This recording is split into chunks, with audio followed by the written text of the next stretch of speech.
রোজার দিনে একটি দোয়া রাসূল সাল্লাল্লাহু আলাইহি ওয়াসাল্লাম বেশি বেশি পড়তে বলেছেন। আমাদের শিক্ষক ছাত্র যারা এখানে আছেন, সাংবাদিক ভাইরা আছেন, সবাই যেন এই দোয়াটা বেশি বেশি পড়ি। সবাই পড়বেন, আল্লাহুম্মা ইন্নাকা আফুউন তুহিব্বুল আফওয়া ফাফু আন্নি, যার বাংলা অর্থ হলো, হে আল্লাহ, আল্লাহুম্মা ইন্নাকা আফুউন, নিশ্চয়ই তুমি ক্ষমাশীল, তুহিব্বুল আফওয়া, ক্ষমা করাকে তুমি ভালোবাসো, ফাফু আন্নি, অতএব আমাকে ক্ষমা করো। বহু বচনে বললে সেখানে বলবেন ফাফু আন্না, যে আল্লাহ তুমি আমাদেরকে মাফ করে দাও। আল্লাহুম্মা ইন্নাকা আফুউন তুহিব্বুল আফওয়া ফাফু আন্না, রব্বানা তাকাব্বাল মিন্না ইন্নাকা আনতাস সামিউল আলিম ওয়া তুব আলাইনা ইন্নাকা আনতাত তাওয়াবুর রহিম। আল্লাহ তাআলা রমজানের রোজাকে ফরজ করেছেন তাকওয়া অর্জনের জন্য, লাআল্লাকুম তাত্তাকুন বলা হয়েছে। এবং শুধু এই রোজা আমাদের জন্য ফরজ নয়, অতীতেও ফরজ ছিল। তো আল্লাহকে যদি আমরা ভয় করতে পারি তাহলেই কিন্তু রোজার শিক্ষা আমাদের জীবনে বাস্তবায়িত হবে।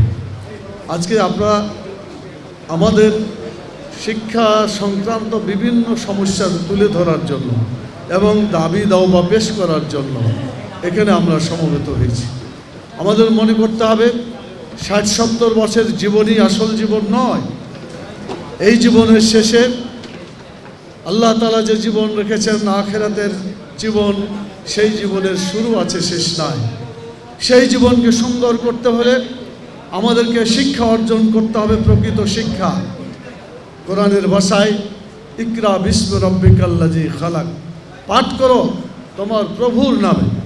অর্থাৎ যে শিক্ষাতে আল্লাহ তাআলাকে জড়িত করা হয় সেটাই প্রকৃত শিক্ষা। যেখানে আল্লাহকে পরিচিত করা হয় না, আল্লাহর বিধান সম্পর্কে কোনো আলোচনা করা হয় না, সেটা প্রকৃতপক্ষে কোনো শিক্ষা নয়, সেটা হচ্ছে অশিক্ষা এবং কুশিক্ষা।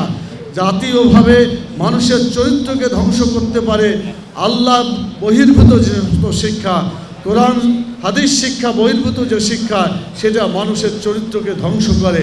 এবং আল্লাহ এবং আল্লাহ রাসূলের সম্পর্কযুক্ত যে শিক্ষা মানুষকে মানুষ করে, সত্যিকার মুসলমান করে, দুনিয়ার জীবনে তারা শান্তি পায়, আখিরাতের জীবনেও তারা কল্যাণ লাভ করতে পারবে।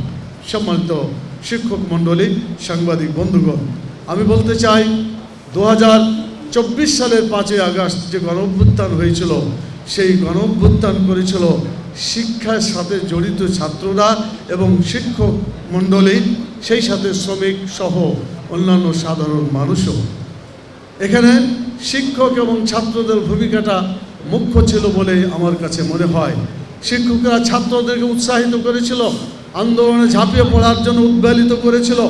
অনেক শিক্ষক, অনেক ছাত্র জীবন দিয়েছে, আহত হয়েছে বিভিন্ন জায়গায়।